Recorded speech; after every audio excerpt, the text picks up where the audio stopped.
When the notorious liberal student debater, Emily Carter, stepped onto the stage, she believed her fierce ideology would silence every opposing voice. Little did she know, Barron Trump was about to deliver the most devastating reality check of her life. But before we dive into the story, let me know where you're watching from by leaving a comment below. The prestigious debate forum had gathered the brightest young minds from universities across America. Throughout the day, passionate discussions had ignited the auditorium, but no one could have predicted what was about to unfold during the open debate session, where any student could take the stage and be challenged on the spot. The atmosphere was charged with intellectual energy as Emily Carter, known for her aggressive debating style, confidently strode to the podium. Her vibrant purple hair seemed to reflect her fiery personality. She adjusted the microphone, a slight smirk playing on her lips. "Fellow students," she began, her voice clear and commanding, "we're here to discuss progress. But there's an elephant in the room that no one dares to acknowledge: the suffocating grip of the older generation on our nation's future." The room fell silent. Some students shifted uncomfortably, while others leaned in, intrigued by her words. "Look around," Emily continued, her voice growing bolder. "While we struggle with modern challenges, people over 50 still control our destiny. They cling to their outdated values, their rigid faith, their excessive patriotism, and their archaic family structures." Scattered applause erupted, encouraging Emily to push further. But in the third row, a tall, well-dressed young man sat motionless, his expression unreadable. Few recognized him as Barron Trump, who had been quietly observing the debates all day. Emily flipped her hair triumphantly and continued, her tone growing increasingly dramatic. "These people, these boomers who can barely use a smartphone, are somehow still deciding our future. They've had their time. It's time to admit that their generation is holding us back from true progress." This time, the applause grew louder, nearly drowning out the few murmurs of dissent. Emily's eyes blazed with triumph as she prepared to deliver her most controversial point. "What we need," Emily declared, her voice rising with conviction, "is an age limit on political participation. Why should someone who won't live long enough to see the consequences of their choices have any say in our future?" The crowd's reaction intensified. Many students were now standing, cheering her on. Emily, feeding off the energy, grew even more animated. These people, with their obsession with God and guns, with their "Make America Great Again" and nostalgia, she made air quotes in the air, they're dinosaurs. Their America is dead, and it's time we buried it. Thunderous applause erupted throughout the auditorium. Emily, invigorated, prepared to land her final rhetorical punch. But before she could open her mouth, the young man in the third row, Barron Trump, suddenly stood up, straightened his tie, and walked toward the stage with a mysterious smile. "To be continued?" Barron stepped onto the stage with effortless composure, as if he were strolling into a high society tea party. He gently took the microphone from Emily and turned toward the audience with a calm gaze. "Thank you, Emily, for your passionate speech," he said, his voice smooth yet sharp. "I just have one small question. Who pays for your tuition?" The room went dead silent. A few students chuckled. Emily hesitated for a split second before quickly replying, "I support myself." Barron nodded, raising an amused eyebrow. "Oh, really? Are you sure you don't receive scholarships, government aid, or, oh dear, money from your parents? You know, the same outdated generation you're so eager to kick out?" A murmur spread across the room. Some students laughed outright, while others shook their heads in amusement. Emily opened her mouth to rebut, but Barron was quicker. "You argue that older people shouldn't have a say in the future because they won't live long enough to see the consequences?" Barron tilted his head thoughtfully. "Well then, should we also ban anyone under 25 from voting since they haven't lived long enough to understand long-term consequences?" A sudden round of applause broke out. Emily was speechless. Barron smirked, casually twirling the microphone in his hand before delivering his final blow. "And if we're really in the business of eliminating those who've made mistakes in the past, maybe you should take a look at your old Twitter posts from when you were 13. He winked. "I'm sure there are a few things worth burying there, too." The auditorium erupted with laughter and applause. Emily stood frozen on stage, her face turning red, while Barron calmly placed the microphone back and walked off. leaving behind one of the most unforgettable debate moments in the forum's history. The energy in the hall grew more intense with each of Emily's statements. She scoffed. Family values? Traditional values? She shrugged. Those are just fancy terms for resisting progress. These people built their wealth on privilege and oppression. And now they lecture us about morality? In the third row, Barron Trump remained motionless, his jaw tightening ever so slightly. Around him, students nodded enthusiastically, some even shouting in agreement. Emily took a deep breath, then declared boldly, "I propose we start a movement to restrict voting rights and public office positions to those under 50. They had their chance, and they messed it up. Now it's our turn." Professor Harrison, the debate moderator, stepped forward, his face showing concern. "Does anyone wish to present a counter-argument?"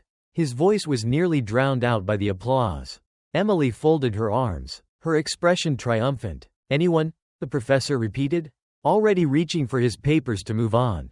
But then, a deep, clear voice cut through the noise. "I do." The entire room fell silent. Every head turned toward the speaker. Emily smirked as Barron Trump stood up. "Oh, look who decided to grace us with his opinion," she drawled. "The billionaire's golden boy has something to say?" Scattered laughter rippled through the audience. But Barron remained composed, walking calmly to the podium. His tall frame and impeccable suit stood out starkly against the casual atmosphere of the debate hall. Emily stepped aside, making an exaggerated, theatrical bow. "Go ahead, Donald's pet. Defend your boomer buddies. This should be entertaining." Barron adjusted the microphone, unhurried and unwavering. The audience held its breath, waiting for him to stumble under Emily's notorious debate tactics. Instead, he simply smiled, not a smirk, but a genuine, almost sympathetic smile. "Thank you, Emily, for your passionate presentation," he began, his voice steady and precise. "But passion without wisdom is like a ship without a rudder, powerful, yet dangerous." Emily's smile faltered slightly. She hadn't expected such a calm and measured response. "You speak of progress," Barron continued, "but true progress isn't about tearing down those who came before us. It's about building upon their foundation. Do you realize that when you propose silencing everyone over 50, you're talking about the very people who created the technology you used to research your arguments?" Emily started to interject, but Barron raised a hand, his voice unwaveringly respectful. "Please, you had your turn." I listened carefully to every word. The audience stirred. They weren't used to seeing Emily be checked so gracefully. "Now, let's talk about real progress." Barron continued, "You mentioned smartphones. Did you know that many of the key innovations in your iPhone were developed by people who are now in their 60s and 70s? The same boomers you want to silence?" Emily rolled her eyes. "That's ancient history." "Speaking of history," Barron countered smoothly, "let's talk about your claim that their America is dead. The America they built is the very foundation that gives you the platform to stand here and speak. The universities we attend? Built by them. The prosperity that allows us to debate instead of struggling to survive? Created by them. The freedom to speak your mind without fear? Defended by them." The audience was now entirely focused on Barron. Even some of Emily's most vocal supporters exchanged thoughtful glances. "But they don't understand modern problems." Emily shot back, her voice rising with frustration. "Really?" Barron raised an eyebrow. "The generation that lived through the Cold War, the Civil Rights Movement, multiple economic crises, and the birth of the digital age doesn't understand complex problems?" He paused for effect. "They've solved problems we haven't even learned about yet."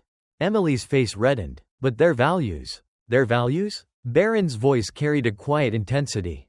"You mean like hard work, personal responsibility, and respect for others? The same values that built the greatest nation on earth."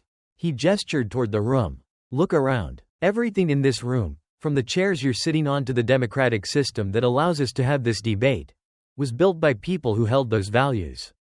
The audience murmured. Some of Emily's supporters were noticeably quieter now. "But here's what truly concerns me," Barron continued, sweeping his gaze across the room. "In the name of progress, you're advocating for the most regressive policy imaginable, discrimination based on age. Isn't it ironic that while claiming to fight for inclusion, you're calling for the exclusion of millions of American citizens?" Emily's composure visibly cracked. She hadn't expected this level of articulate opposition. Barron smiled. stepping closer to the microphone. Let me make it even simpler. You want to get rid of people over 50? Then let's take a look at some of these so-called outdated individuals. Elon Musk, over 50. Bill Gates, over 60. Jeff Bezos, over 60. Are you sure the world would be better off without them? The room erupted in laughter and applause. Emily stood frozen as Barron casually buttoned his suit jacket and walked away from the podium with the confidence of someone who had just delivered a knockout blow in one of the most epic debate showdowns ever. The tension in the room was tighter than a violin string as Barron Trump continued. His voice steady, as if he had just stepped out of a commercial for Composure.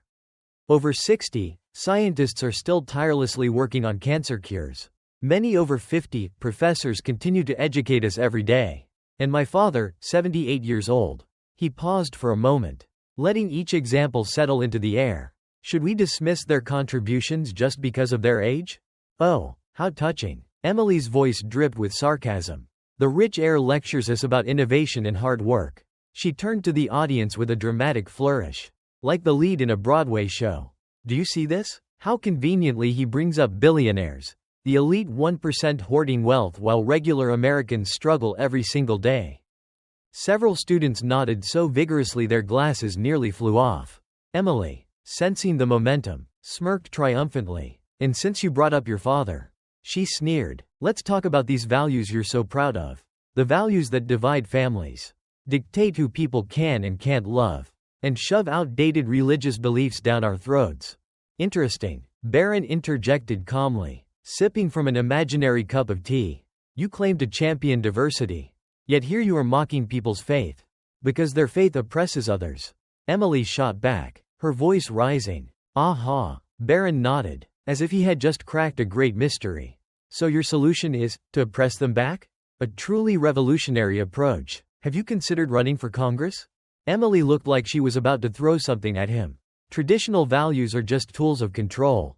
And you, she pointed an accusing finger at Barron, are just another pampered trust fund baby defending the system that keeps you on top. The crowd erupted in cheers. Emily crossed her arms, grinning in victory, but Barron merely smiled, that annoyingly calm, composed smile. Let's break this down, he said, his voice sharp as a razor.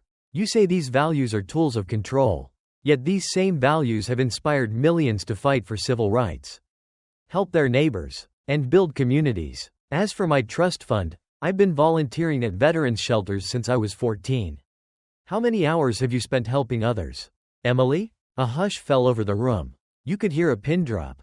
Emily blinked rapidly. That's not, she stammered. Not what you meant. Barron tilted his head. It never is it? When the facts don't fit your narrative, you switch to personal attacks. Classic move of someone losing an argument. Don't you dare. Emily's voice trembled with rage. She stormed toward the podium, purple hair flaring like a battle flag. You think you can stand here, in your fancy suit and fake politeness, and lecture us about morals? The air in the room felt electric. Some students were standing now, feeding off Emily's fury. You want to talk about helping others? She practically spat the words. Your family represents everything wrong with this country. The elite, the privileged, hiding behind traditional values, while real Americans suffer. She turned to the crowd, her voice reaching a fever pitch. Look at him, standing there like he belongs here, defending the very system that crushes us. She spun back to Barron, face twisted in fury. You know what? She snarled. This freak doesn't deserve to be here. Her words echoed like a gunshot in the suddenly silent room. Even Emily seemed to realize she had crossed a line. Professor Harrison stepped forward, clearly alarmed, but Barron simply raised a hand. It's okay, Professor, he said quietly, his composure unshaken. Then, turning back to Emily with a near sympathetic smile, he continued, you know what's interesting, Emily? His voice was soft, almost gentle. When facts fail, you resort to shouting. When logic fails, you resort to insults. And when reason fails, he let the silence stretch. You reveal exactly who you are. Emily's face turned crimson. I'm showing everyone the truth about people like you. No. Barron's voice was firm but calm. You're showing everyone what happens when hatred masquerades as progress. You claim to fight discrimination while actively discriminating. You preach tolerance while displaying none. You demand respect while showing absolute contempt for millions of Americans who built this country." The audience was utterly still now, hanging on his every word. "But let me tell you what I see here," Barron continued, his voice carrying a quiet strength that commanded attention. "I see someone so consumed by ideology that she's forgotten a basic truth. Every generation stands on the shoulders of those who came before." Emily tried to interrupt, but her voice lacked its earlier confidence. "You're twisting I'm quoting you directly," Barron replied smoothly. "You called our elders dinosaurs. You mocked their faith. You ridiculed their sacrifices. And why? Because they don't share your worldview. That's not progressivism. That's prejudice." He turned to address the entire room. "You all just witnessed something remarkable. You saw someone claim to champion diversity while attacking diversity of thought. Someone demanding inclusion while calling for the exclusion of millions. Someone preaching tolerance while displaying absolute intolerance for differing beliefs." Emily's face had drained of color. Her supporters shifted uncomfortably in their seats. "But here's the real irony," Barron continued, his tone laced with genuine concern. "While you stand here demanding that we silence our elders, you're benefiting from their legacy. The very platform you're using to attack them? Built by them. The freedoms you're exercising? Protected by them. The education you're receiving? Made possible by them." He paused, letting his words settle in. The silence in the room was deafening. "So tell me, Emily," Barron's voice was almost gentle now, "in your vision of progress, is there room for anyone who disagrees with you? Or is diversity only acceptable when it fits your narrative?" Emily opened her mouth to respond, but for the first time since the debate began, no words came out. Barron took a step back, leaving the perfect moment of silence hanging in the air. Then, he smiled. "And that," he said, "is the most interesting part of all. Debate showdown. When wisdom meets stubbornness. The future," Barron said, his gaze sharp as a laser beam. "You're making the oldest mistake in history. Believing that wisdom belongs to only one group of people." Emily gripped the podium so tightly that her knuckles turned white, as if she was trying to crush it into dust. "You see," Barron continued, his tone as calm as an audiobook narrator, "real progress isn't about silencing voices, it's about learning from them. Every generation thinks they know better than the last, until they realize just how much they still have to learn." The room fell into absolute silence. The students who had been nodding furiously in agreement with Emily's earlier attacks now sat deep in thought, as if they had just realized they might have been scammed by their own beliefs. "The older generation you mock," Barron's voice softened, yet somehow grew even more powerful. "They were once young idealists too. They fought for civil rights, questioned authority, and demanded change. But along the way, they learned something valuable. That lasting progress comes from building bridges, not burning them." Emily hesitated. The fire in her eyes dimmed slightly, replaced by something else, the first spark of realization. "So here's my suggestion," Barron said, his voice both firm and gentle. "Instead of trying to silence the voices of experience, why don't we try listening to them? You might be surprised by how much they understand about change. After all, they've lived through more of it than we have." With quiet dignity, he stepped back from the podium and returned to his seat, leaving Emily standing there alone, grappling with the weight of his words. After Barron's powerful conclusion, the debate continued, but the energy in the room had noticeably shifted. The students who spoke after him were more thoughtful, more measured in their arguments. Nearly an hour later, as Professor Harrison was about to close the session, a hesitant hand slowly rose into the air. "Yes, Miss Carter?" the professor asked warily, as if wondering whether he was about to reopen the gates of hell. Emily cleared her throat. Her voice was so soft that if someone had been unwrapping candy nearby, they might have drowned her out. "May I speak one more time?" The room went completely silent. A few students exchanged nervous glances, bracing themselves for another explosion. Professor Harrison hesitated before nodding slowly. Briefly, "Please." Emily walked up to the podium. But this time, she was different. Gone was the fiery debater who had commanded the stage earlier. This was someone else. Someone who had just been hit by the brutal truth of reality. "I need to say this," she began, her voice trembling. "Today, I stood here full of arrogance, attacking the very foundations of our society and disrespecting millions of Americans who built everything we have. I was wrong. She took a shaky breath, clearly struggling to process her own words. I never imagined that Barron Trump, she glanced at Barron, who looked as relaxed as if he had nothing to do with this entire situation, would be the one to show me what true wisdom looks like. That someone I was so ready to dismiss would teach me about real inclusivity and compassion. I'm sorry. To everyone I offended, to the generations I disrespected. I was blind, and today, my eyes were opened. Without waiting for a response, she quickly stepped down from the podium and walked straight out of the auditorium, leaving behind a room full of stunned students. Later that evening, as students were filing out of the building, Emily spotted Barron gathering his things. Her heart pounded like she was about to be called on in class for a question she hadn't prepared for. Taking a deep breath, she approached him, despite the alarms in her brain screaming, "Abort mission! Abort mission! Barron," her voice was small, uncertain, "could I talk to you for a moment?" He turned around, and to her surprise, there was no trace of anger or resentment on his face. Instead, he smiled warmly, like a wise teacher watching a student finally figure out a tricky math problem. Of course, Emily swallowed hard. "I just wanted to say, I'm really sorry. For everything I said. For how I acted." Barron folded his arms and nodded thoughtfully, like a philosopher about to drop some life-changing wisdom. "You know what's interesting about being our age?" he mused. "We're old enough to have strong convictions, but young enough to let those convictions blind us. It's actually pretty normal to get caught up in ideologies and passionate beliefs." Emily blinked. "How are you so wise about all this?"